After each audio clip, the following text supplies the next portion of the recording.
Hello and welcome back to the Lady Sows.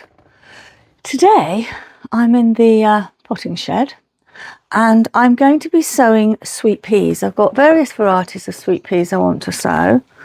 I've got some red ones called Air Warden. I've got some lilac ones called Linda C. I've got some cream ones called Jilly and some pink ones called Gwendolyn. In addition, I've got some that I've saved myself and all I've written on them is blue or pink. So I'm going to be sowing them in these root trainers, which I've had for years. I think I might invest in some of the newer ones that are made with more heavy duty plastic, which will, oh, there's a spider there, which will last a bit longer. But anyway, so we're going to make a start. So let me turn you down so that you can see what I'm doing.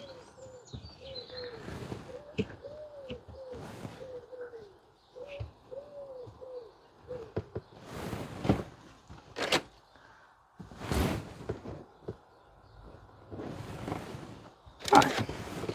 So I've not bothered to sieve this compost. It's just multi-purpose compost. Sweet peas, they don't need it to be all finely sieved. They're quite decent size seeds. I know sometimes I sow these in the autumn, just depends how busy I am.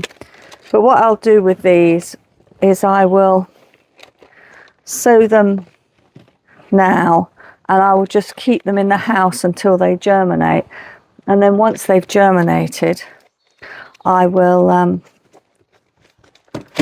put them into the unheated greenhouse, because sweet peas can cope with really cold weather.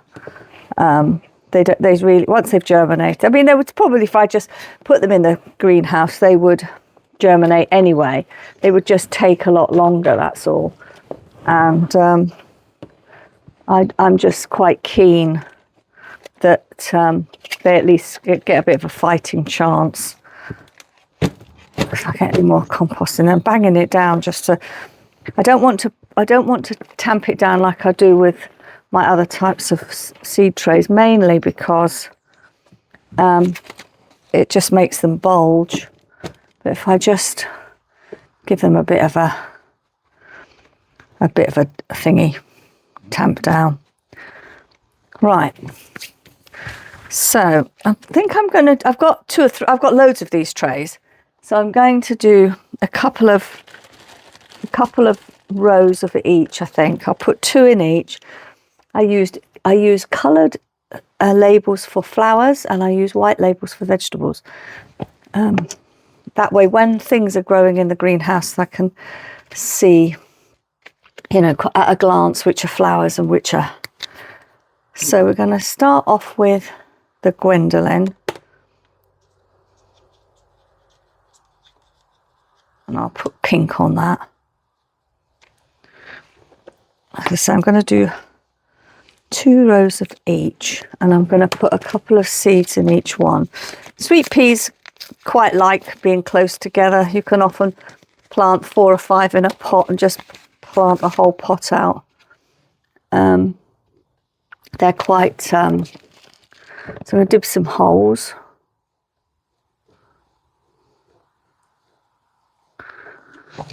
They're quite like company, so they're quite happy to be next to each other.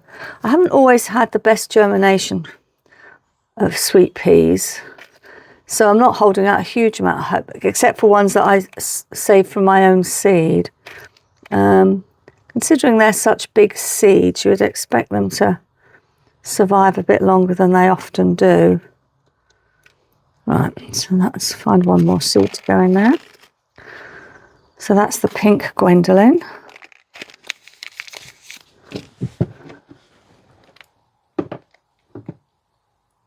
And then I'll put those back in that packet. I'll do the white ones next, I think.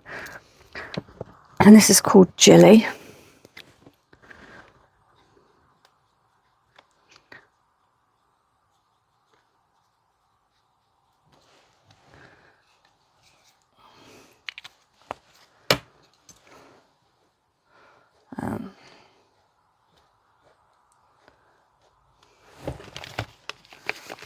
I'll let you see the seeds. As I say, they are, like, sweet peas are big seeds. They're not as big as a eating pea, but can you see that? Well, they're not a bad size. So, and when they come up, as I say, as soon as they've germinated, I'll just pop them into the cold greenhouse and let them grow on a bit, because I don't want them too big. They won't be going out. I'll drop one there. They won't be going out for a while, so I don't need the plants to be massive or anything like that. So I'm going to do 2 trays in total. I'm going to get, I think I might do 3 rows of the red ones, purely because I've got 3 rows left. So these are a brilliant scarlet cerise. All the sweet peas I grow are highly scented, because I just love the smell of sweet peas. We can often have 20 vases of sweet peas in our house, and the scent is just amazing. They don't last all that long, but because we have so many, and as long as you keep on picking them, they'll keep on flowering. You can have them last for really quite a long season. Well, I might not have enough seeds to do 2 in each of these. We'll see. Let's see what I've got here.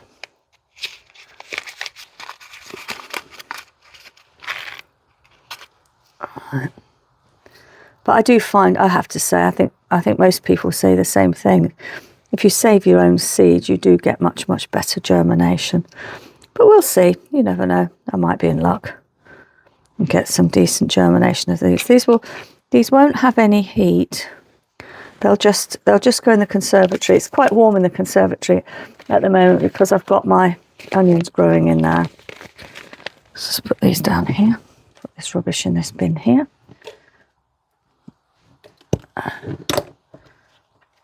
And I'll just cover these over with this compost.